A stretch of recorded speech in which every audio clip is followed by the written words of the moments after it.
एक बार भगवान विष्णु जी शेषनाग पर बैठे बैठे बोर हो गए और उन्होंने धरती पर घूमने का विचार मन में किया। वैसे भी कई साल बीत गए थे धरती पर आए और वह अपनी यात्रा की तैयारी में लग गए। स्वामी को तैयार होता देखकर लक्ष्मी माँ ने पूछा, आज सुबह सुबह कहाँ जाने की तैयारी हो रही है? विष्णु जी ने कहा, है लक्ष्मी, मैं धरती लोक पर घूमने जा रहा हूँ। तो कुछ सोचकर लक्ष्मी माँ ने कहा, हे देव, क्या मैं भी आपके साथ चल सकती हूँ? भगवान विष्णु ने 2 पल सोचा, फिर कहा, एक शर्त पर। तुम मेरे साथ चल सकती हो, तुम धरती पर पहुंचकर उत्तर दिशा की ओर बिल्कुल मत देखना।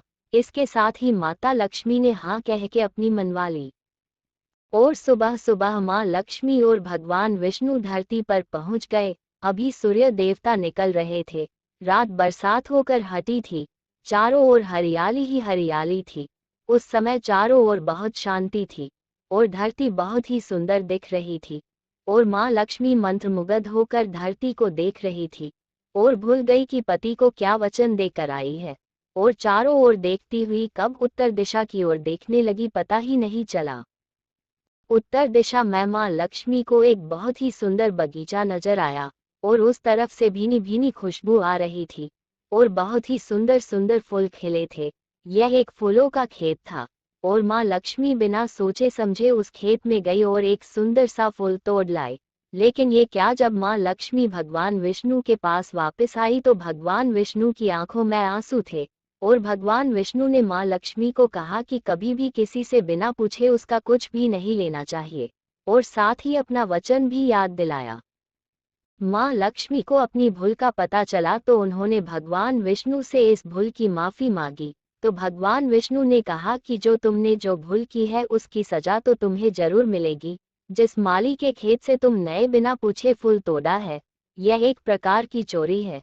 इसलिए अब तुम 3 साल तक माली के घर नौकर बनकर रह। उसके बाद मैं तुम्हें बैकुंठ में वापस बुलाऊंगा। माँ लक्ष्मी ने चुपचाप सर झुकाकर हाँ कर दी। आजकल की लक्ष्मी थोड़े थी और माँ लक्ष्मी एक गरीब औरत का रूप धारण करके उस खेत के मालिक के घर गई। घर क्या, एक झोपड़ा था और मालिक का नाम माधव था। माधव की बीबी, 2 बेटे और 3 बेटियां थी। सभी उस छोटे से खेत में काम करके किसी तरह से गुजारा करते थे।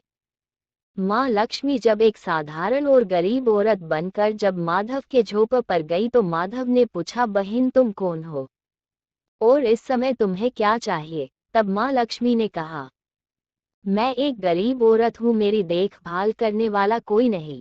मैंने कई दिनों से खाना भी नहीं खाया, मुझे कोई भी काम दे दे, साथ में मैं तुम्हारे घर का काम भी कर दिया करूँगी। बस मुझे अपने घर में एक कोने में आसरा दे दो। माधव बहुत ही अच्छे दिल का मालिक था, उसे दया आ गई। लेकिन उसने कहा, बहन मैं तो बहुत ही गरीब हूँ, मेरी कमाई से मेरे घर का खर्च मुश्किल से चलता है। लेकिन अगर मेरी 3 की जगह 4 बेटियां होती तो भी मैंने गुजारा करना था। अगर तुम मेरी बेटी बनकर जैसा रूखा सूखा हम खाते हैं उसमें खुश रह सकती हो तो बेटी अंदर आ जाओ। माधव ने माँ लक्ष्मी को अपने झोपड़ में शरण दे दी और माँ लक्ष्मी 3 साल उस माधव के घर पर नौकरानी बनकर रही। जिस दिन माँ लक्ष्मी माधव के घर आई थी उससे दूसरे दिन ही माधव को इतनी आमदनी हुई फूलों से कि शाम को एक गाय खरीद ली। फिर धीरे धीरे माधव ने काफी जमीन खरीद ली और सब ने अच्छे अच्छे कपड़े भी बनवा लिए और फिर एक बड़ा पक्का घर भी बनवा लिया। बेटियों और बीबी ने गहने भी बनवा लिए और अब मकान भी बहुत बड़ा बनवा लिया था। माधव हमेशा सोचता था कि मुझे ये सब इस महिला के आने के बाद मिला है। इस बेटी के रूप में मेरी किस्मत आ गई है मेरी। और अब 2-5 साल बीत गए थे, लेकिन माँ लक्ष्मी अब भी घर में और खेत में काम करती थी। एक दिन माधव जब अपने खेतों से काम खत्म करके घर आया तो उसने अपने घर के सामने द्वार पर एक देवी स्वरूप गहनों से लदी एक औरत को देखा। ध्यान से देखकर पहचान गया, अरे ये तो मेरी मुहम बोली चौथी बेटी यानी वही औरत है। और पहचान गया कि यह तो माँ लक्ष्मी है।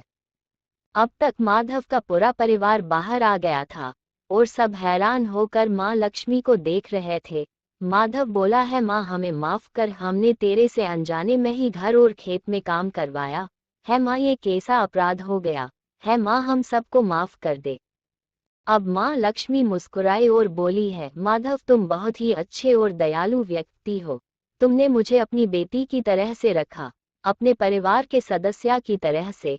इसके बदले मैं तुम्हें वरदान देती हूँ कि तुम्हारे पास कभी भी खुशियों की और धन की कमी नहीं रहेगी। तुम्हें सारे सुख मिलेंगे जिसके तुम हकदार हो। और फिर माँ अपने स्वामी के दोबारा भेजे रथ में बैठकर बैकुंठ चली गई।